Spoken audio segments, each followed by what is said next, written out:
It's one small step for man, one giant leap for mankind.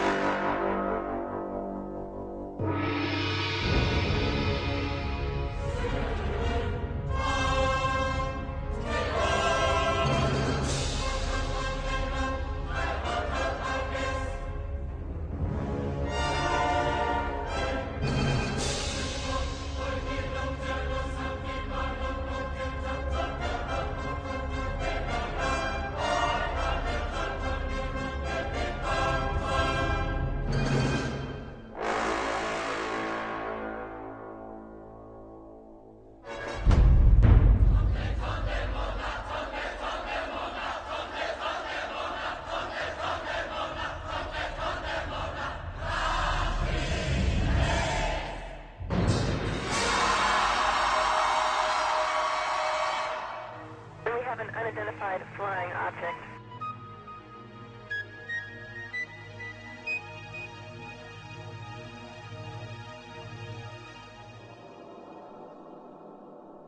Did it really happen? Did man really walk on the moon, just as Kennedy had challenged NASA to do?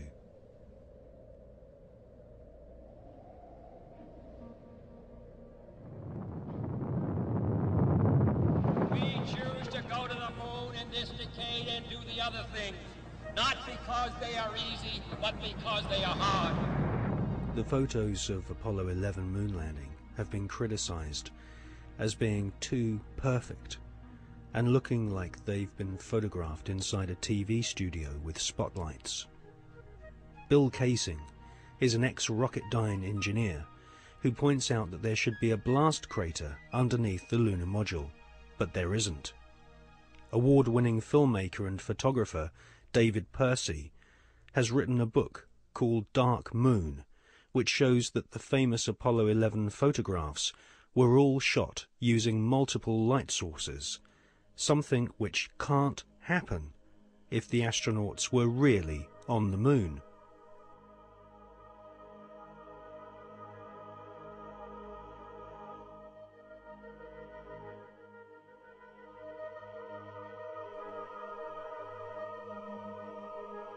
Jim Collier, an American investigator, has pointed out that the lunar module was far too small for 2 astronauts in full spacesuits to maneuver around inside. Jim Collier also believes that some of the footage showing the lunar module blasting off from the moon's surface has been filmed using a rotating model, just like the special effects techniques Hollywood blockbusters use today.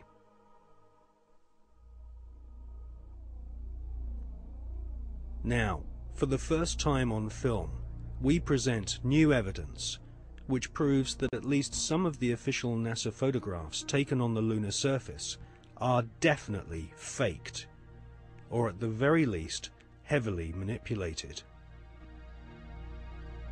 Join us now on a quest for the truth to the moon.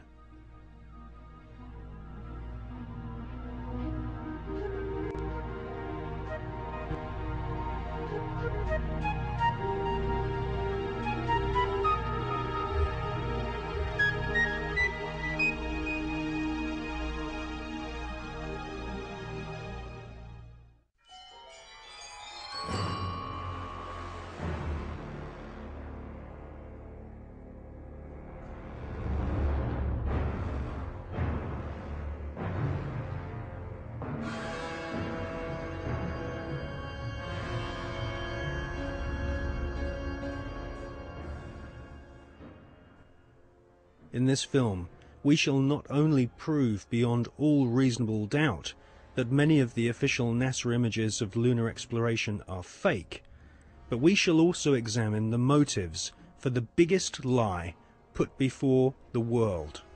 Why did NASA repeatedly fake lunar images and photographs? Why did NASA stage lunar expeditions which did not happen? The answer will surprise you. It can be summarized in just 2 words: money and UFOs.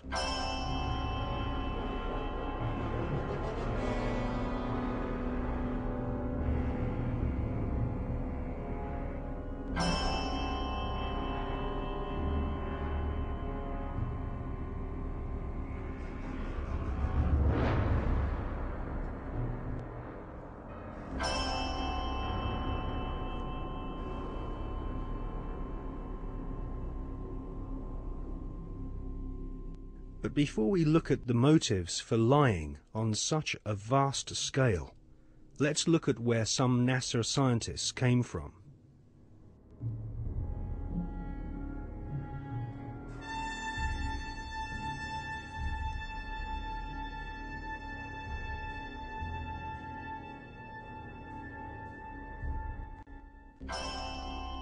Peenemünde, Nazi Germany. For centuries, warmongering nations had been using primitive rockets as a weapon of war. China, Britain, and of course Hitler's Third Reich all used rockets to terrorize their enemies. Werner von Braun was an SS officer and rocket scientist. His team at Peenemünde designed the first cruise missile, the V-1 Doodlebug.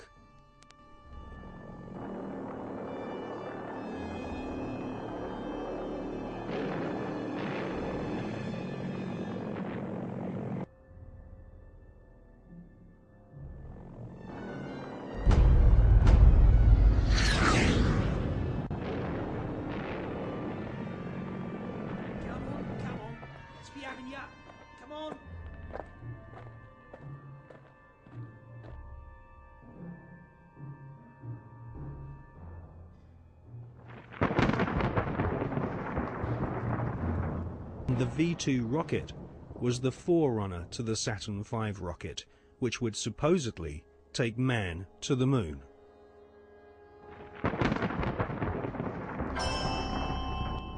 At the end of World War II, the American government were desperate to get hold of the Nazi rocket weapons, which had wrought havoc on the innocent people of Britain. The American government launched Project Paperclip, which secretly changed the war criminal files on Werner von Braun and his colleagues. Files which described these SS officers as an ardent Nazi were changed to read "not an ardent Nazi." Werner von Braun, his team, and the rocket factory at Peenemünde, which had terrorized Western Europe, was transported to the USA, lock, stock, and barrel.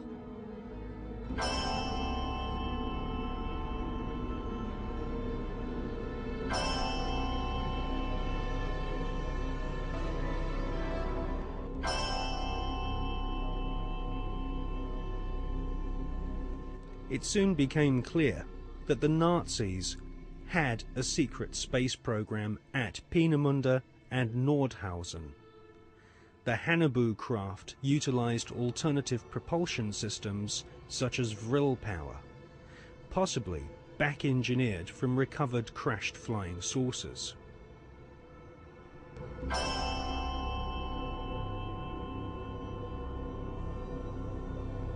Prescott Bush was the grandfather of today's George W. Bush.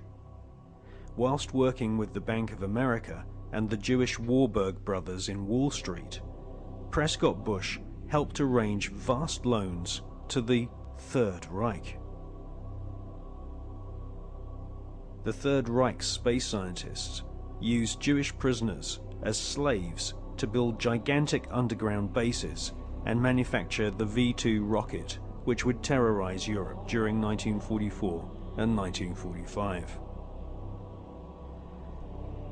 At Nordhausen and other sites in Germany and Austria, Werner von Braun and his team of Nazi SS engineers built vast laboratories and rocket factories.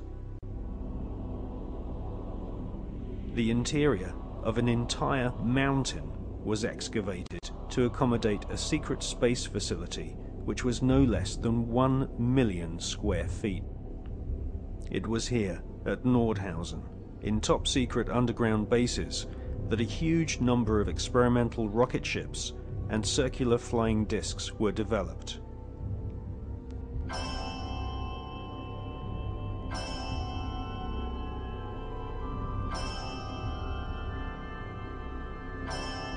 The prototype V-7 craft was powered by engines manufactured by BMW. The V-7 used 12 BMW 028 engines, which were powered with helium. Radical fuselage shapes were developed, which would later lead to the emergence